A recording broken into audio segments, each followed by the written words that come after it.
Keith, thanks for making time for us. I know you're a busy man. You're down at the Rick Rules Symposium. First of all, how is it down there?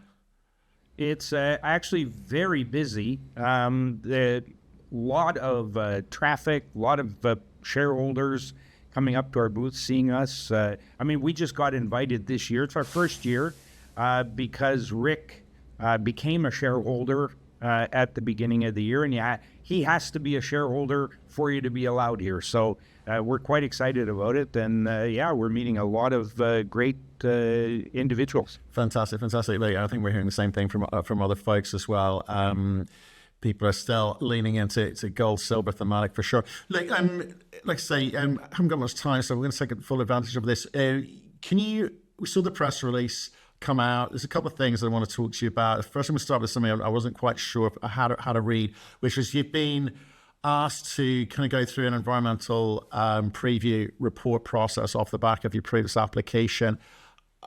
What should I be thinking? It's not unexpected, Matt, that the government would want a company advancing a greenfield site near a community, near the community of Appleton and then Gander, to ask for more details and questions around certain impacts that those communities would be concerned about or would have brought up as questions during the public review. And so, again, not unexpected.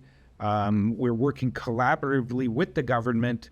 And for us, I've mentioned before, I've never seen this kind of collaboration with government to make sure that everything is done the right way. Okay. But I guess for folks, investors, and people looking in at this thing is like, what's that do in terms of your timeline, in terms of the context of everything that you're trying to put together here?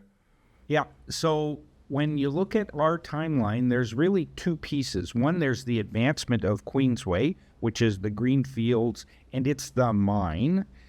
But with our strategic acquisition last year of the Pine Cove mill, which is why we did it, was to make sure we could advance our production. And that critical path of, one, converting the mill over to gravity CIL from the current process, and then expanding it. We're still on track to do that because we received the permit amendments for Pine Cove in order to go about that construction. And so we broke ground and have started pouring concrete in advance of doing that construction. So so we're on track to meet our first ore production or our first gold being sent to the mill from Queensway later next year, fourth quarter of next year. Okay, so I want to be really clear. Is there any aspect, while you're getting on with this kind of EA process, is there any aspect of the engineering, procurement, or construction work which is being held up at all? None. None. Zero.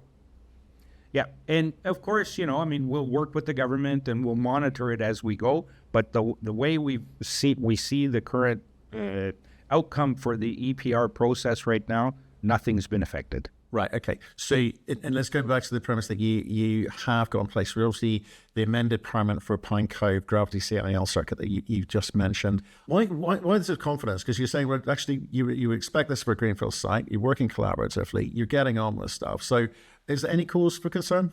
Not at this time, Matt. Everything, like I said, everything is unfolding the way it should. We would have liked to do work ahead of time. But nothing is, the critical path for the project hasn't been affected. Right, okay. So, and just really again, remind folks maybe coming into this, the idea here is to obviously increase the kind of throughput. So again, timing wise, or, any kind of roadblock for that, should I be concerned? No, I think you shouldn't have a concern. That the roadblocks right now, the critical path of the project is to construct the expanded mill. We are constructing, we're on that timeline right now so that we're able to then send first production from Queensway fourth quarter of next year, and that critical path has not been affected. You've talked about in the past hammer down being a kind of rehearsal. It's these, right? And I think that your release talks about that. So it's kind of dress rehearsal for Queensway. Does any of the work that you're doing at Hammerdown help you or help your cause in terms of the having to kind of go back and look at this kind of EPR? Well, what we're able to do or use from Hammerdown is the experience around the methods. The drilling, blasting, we're able to point to it and say, hey, here's an example of what we're going to be doing over here. And so by doing that, we're able to, even bring people and show them, here's what it's going to look like. So I think from that perspective, it'll be good in answering those questions around the EPR, as well as I'm confident that the knowledge that we've gained around how starting up a mine will then be moved over to Queensway and will just help us start it up that much more efficiently. Okay, and you've talked in the press release about the first Queensway material reaching Pine Cove by Q4 2027. Can we be really clear about what needs to happen and perhaps what happens with the EPR over the next 12 months or so for that to happen?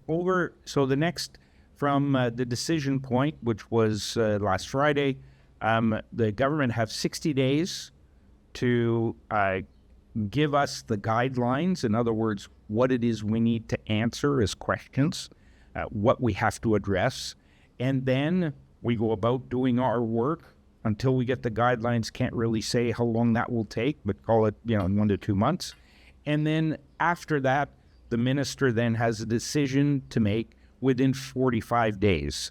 And within that 45-day period, there is a public it will be out for public comment, but the minister basically makes a decision within that 45 days. So call it 5-6 months roughly of time that it'll take to get that decision. Right, and just being so pragmatic and maybe a bit conservative, they've also got like that 2-week extension process, which you've been through as well. So if we were looking sort of 6 to 9 months, we wouldn't be overly concerned.